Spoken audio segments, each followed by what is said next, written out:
Hello students, welcome all in chemistry class. Today we will discuss nanomaterials, sources of nanomaterials, classification, synthesis and applications of nanomaterial. First of all, I want to tell you what are the applications of nanomaterial. Nanomaterials are used in a variety of manufacturing process, products, healthcare, including paints, filters, insulation and lubricant additives, in healthcare, in medical field. Nanoenzymes are materials with enzyme-like characteristics. So there are so many applications of nanomaterials. We will see the fullerenes, graphene, single wall carbon, nanotubes with one or more external dimensions. So these are all examples of nanomaterial. So today we will discuss what are the sources of nanomaterial, what is the classification of nanomaterials, and how can we synthesize the nanomaterial by a sol-gel method, and what are the application advantages and disadvantages of nanomaterial. So today we will discuss nanomaterials. What are the nanomaterials? Nanomaterials is defined as the material with any external dimension in the nanoscale or having internal structure or surface structure in the nanoscale. So I mean to say there are two structures, one is the external, other one is the internal. External dimension in the nanoscale, which is having the internal structure or surface structure in the nanoscale.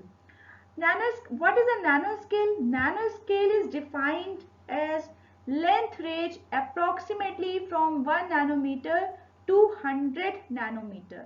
First of all, the nanomaterial word, and the first question is arise in our mind: nanomaterial. Nano means there is 10 to power 9. You will think what is a nanomaterials. So what is the length range? Is approximately from 1 nanometer to 100 nanometer. This includes both nano objects, which are discrete pieces of materials, and nanostructural materials which have internal or surface structure. Always remember, internal or having internal structure or external dimensions in the nanoscale. A nanomaterial may be a member of, we can say, the both of the categories. What is the internal structure or external structure? So what is the nanomaterial? Nanomaterial can be defined as the materials possessing at minimum one external dimension measuring 1 to 100 nanometer. These materials can have different physical and chemical properties to their bulk form counterpart. So these are the nanomaterials which are having nano objects and internal structure, surface structure or external dimension in nanoscale. So this is the nanomaterial.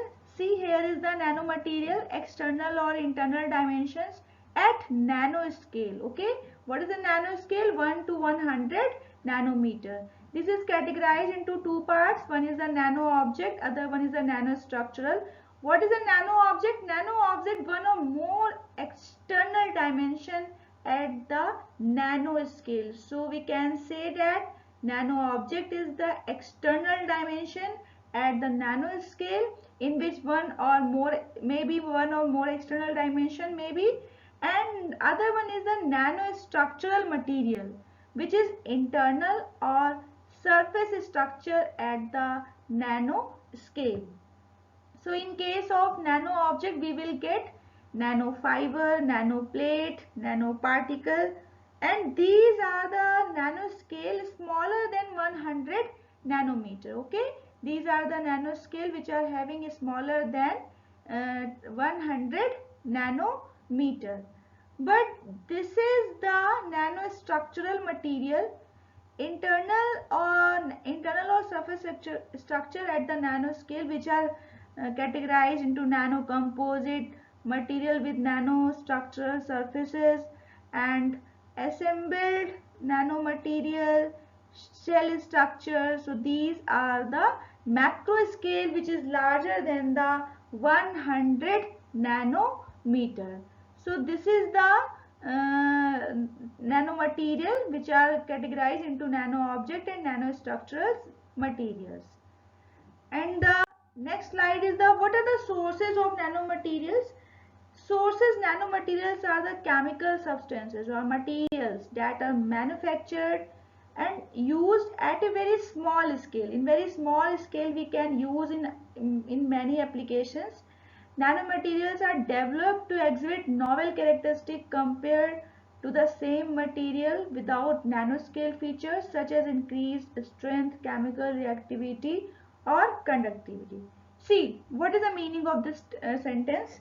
If you will compare the normal conventional material with the nanomaterial, the nanomaterial which is having nanoscale features, it has increased strength, chemical reactivity and conductivity. It has tremendous properties and tremendously properties will increase like strength, like chemical reactivity or conductivity when we will compare nanomaterial with the other material like simple material. So there are three sources: engineered, incidental and natural. What is the engineered nanomaterial? This is the engineered nanomaterial or chemical substances. As I already told you, these are the chemical substances or materials that are engineered with particle size between 1 to 100 nanometer in at least one dimension. Okay, it is well established that engineered nanomaterials derive many functional advantages from their unique physical and chemical properties. Engineered nanomaterial may be four types: carbon based, metal based, dendrimers and composite. What is the fullerenes? See, the carbon based, these are the fullerenes C60, C70, carbon nanotubes. These are the allotropes of carbon. Okay, this is the fullerene is the third allotrope of carbon. Carbon nanotubes are the cylindrical form of carbon. Okay, and this is a metal based, like silver we can use, nanometal oxides, titanium oxide we can use, metal chalcogenides and quantum dots. These are the metal based engineered nanomaterial. Dendrimers, what are the dendrimers? Dendrimers are synthetic polymer with a branching tree like structure. So these are the polymers with branched units. Dendrimers are the synthetic polymer with a branching tree like structure. And what are the composites? Composites are bioorganic complex. Always remember, composite is made up of several parts of element. Okay, this is the several parts of element that relating to denoting a classical order of architecture consisting of many parts, elements of many parts, like.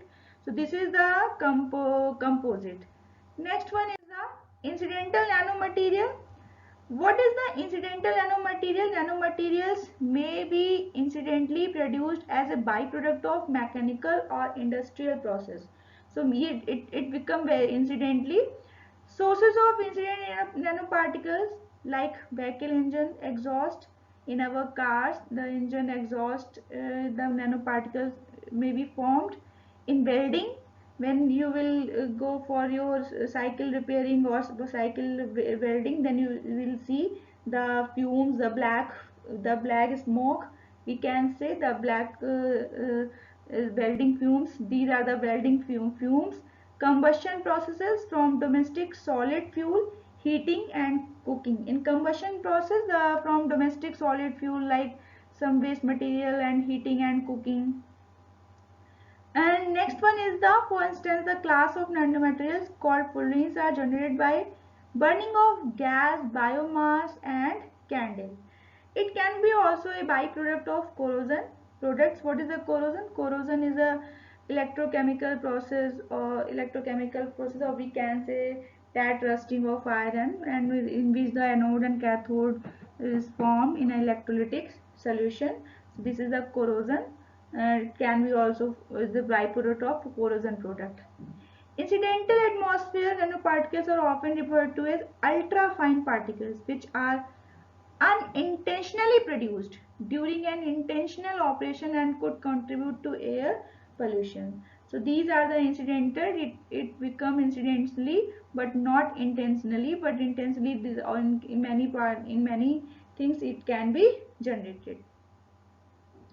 The next one is the natural nanomaterial. Natural nanomaterial in many biological system, often natural functional nanomaterials in biologically in your and skin, claws, beaks, feathers, horns, hairs. These are some biological system. Okay, and in other natural system like paper, these are the natural functional nanomaterials, paper, cotton, corals, and even our own bone, which is our bone matrix, are all natural organic nanomaterials. These natural there are some inorganic nanomaterial occur through crystal growth in the diverse chemical conditions of the earth crust. We can take example, the clay display complex nanostructure. Why? Because due to the anisotropy of their underlying crystal structure. And we can say that volcanic activity can give rise to opals, which are an instance of naturally occurring photonic crystals due to their nanoscale structure. So these are also natural inorganic nanomaterials. Or fires represent particularly complex reactions and can produce pigments, cement, fumed silica. These are also natural nanomaterials. Next one is the natural sources of nanoparticles include combustion products like forest fires, volcanic ash, ocean spray, and radioactive decay of radon gas, which is very common. Radioactive decay of radon gas, they are nanoparticles many nanoparticles are generated. So these are the natural sources. Natural nanoparticles can also be formed through weathering process of metal or anion containing rocks, as well as at acid mine drainage sites. So these are the some natural nanomaterials. I have given some examples of sources of nanomaterial. This is the natural nanoparticles like dust, storms in terrestrial and extraterrestrial parts, forest fires, volcanoes, ocean and water evaporation. I have told in the previous slide. I am just giving an example. Organisms. Okay, these are the natural nanoparticles. Anthropogenic nanoparticles means chiefly of environmental pollution and pollutants originating in human activity. Okay, this is generated by the human, like we are using car having diesel and engine, and there are fumes, black fumes are coming out in the atmosphere, and it pollute the atmosphere. Okay, harms for your environment. Cigarette smoke, building demolition, cosmetics, other consumer products, indoor pollution, engineered nanoparticles. So these are the parts of engineered nanoparticles. And like other metals and other dust like beryllium, lead, copper, cadmium, asbestos, aluminium, nickel, manganese, iron, organic dust, coal and coal ash, polymer fumes, these are sources of nanomaterials.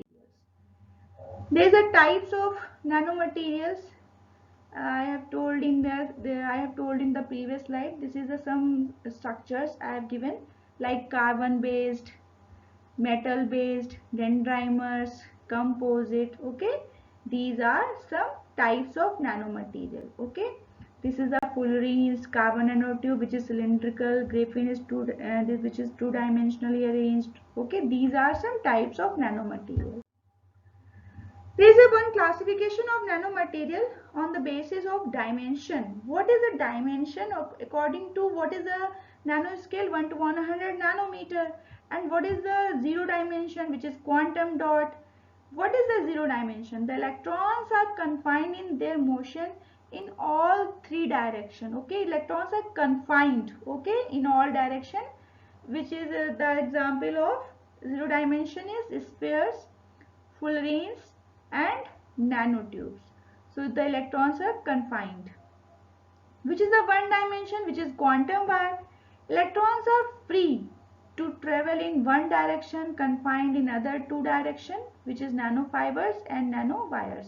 So in case of one dimension, see here is the one dimension, one direction. Always remember, free to travel in one direction but confined in other two direction. This is the two dimension, which is quantum well. The electrons are free to travel in two direction. See, two dimension, but confined in other one direction. This is the nanofilms, nanoplate and graphenes. Like other three dimension, in three dimension, what will happen? The electrons are free to travel in all three directions, and there are no confinement and limitations. There is no limitation, then we will get powder like nanomaterial. So this is the three dimension. See, here is the zero dimension. Zero dimension is we get dots, spheres, clusters. Okay. In second, the one dimensional, we will get wires, rods, nanofibers. In two dimensional, we will get network, plates, films, and three dimensional we will get nanomaterial. Here is the example of zero dimension, which is fullerene. Okay, and in one dimension, nanotubes, two dimensional, graphene, and three dimensional, which is graphite and diamond. So these are the allotropes of carbon. The most important part is the sol-gel synthesis of nanoparticles. The sol-gel process is very important for your exams.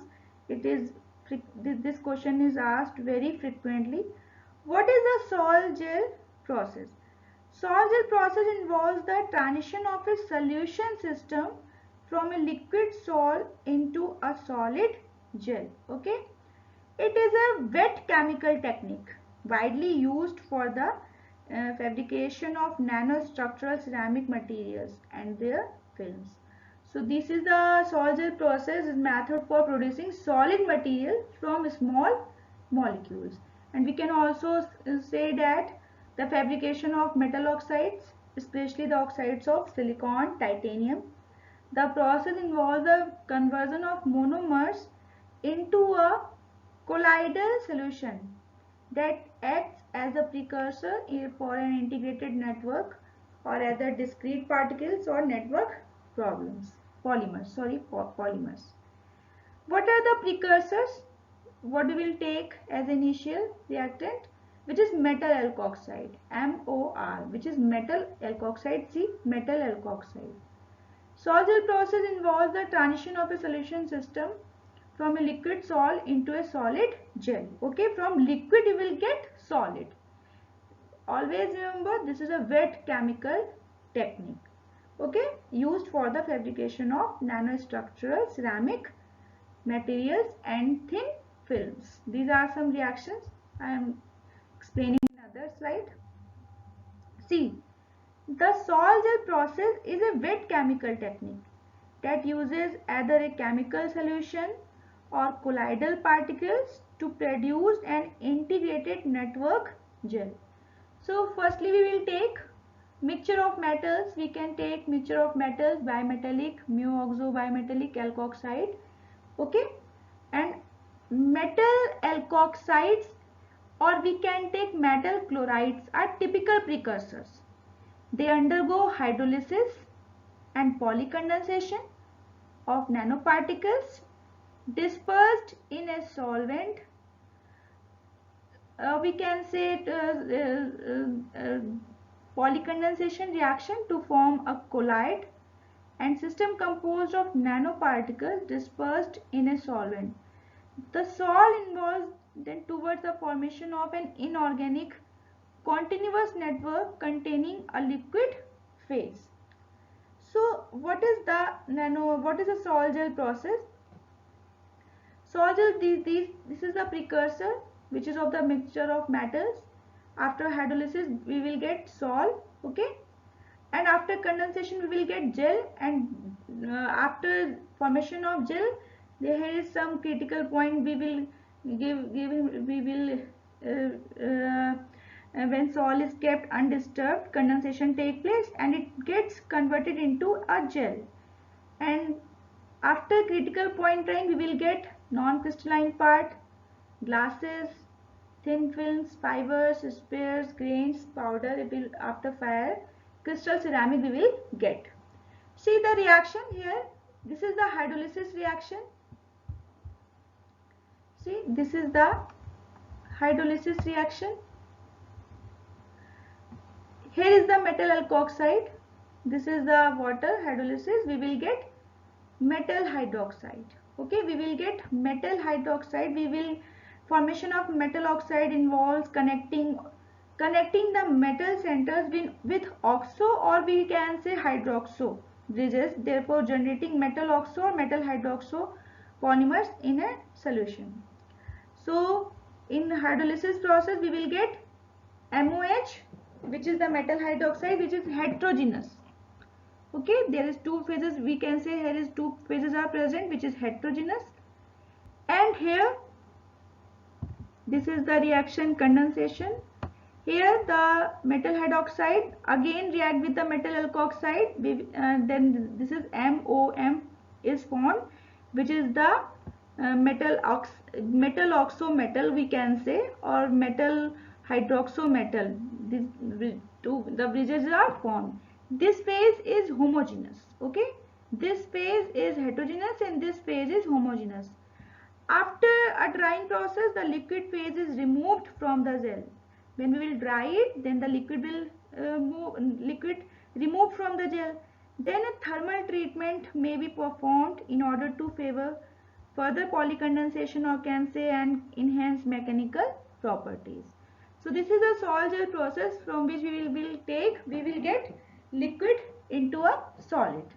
We can obtain sol, we can obtain gel from a sol, and after drying we will get crystalline, non-crystalline, powder, glass. We will get these type of nanoparticles we will obtain.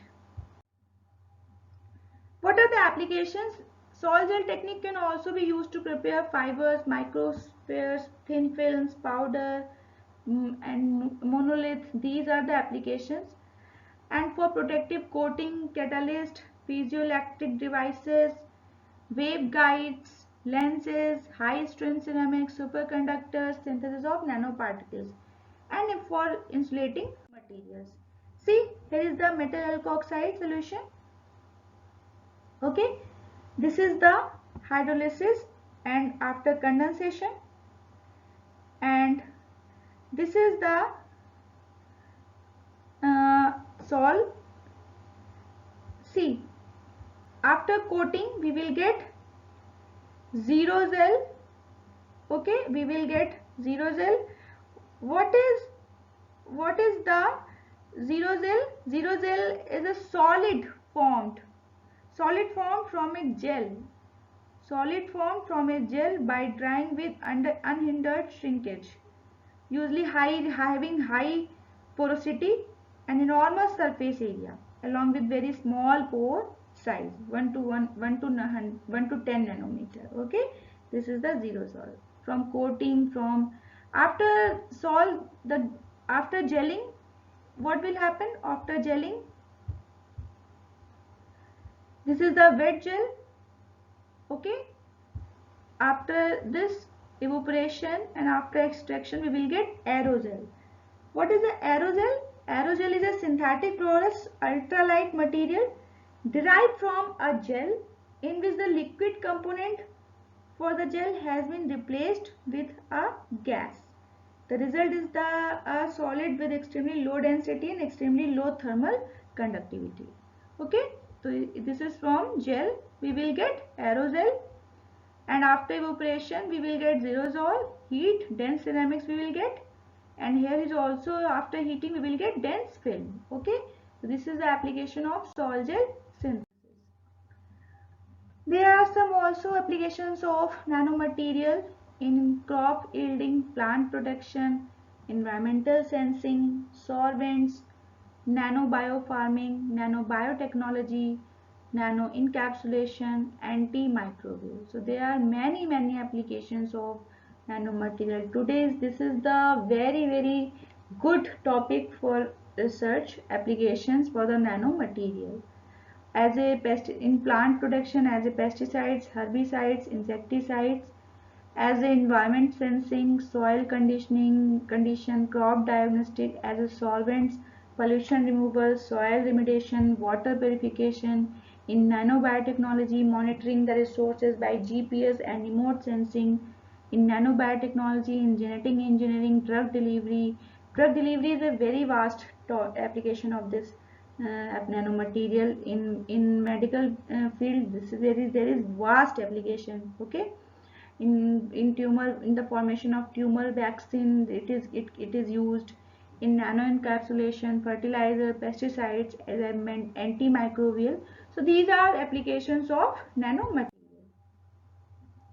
These are applications of metal nanoparticle in anti-cancer, antibacterial, antioxidant, anti-inflammatory, drug delivery, anti-diabetic, bioimaging. Okay, these are in biomedical field.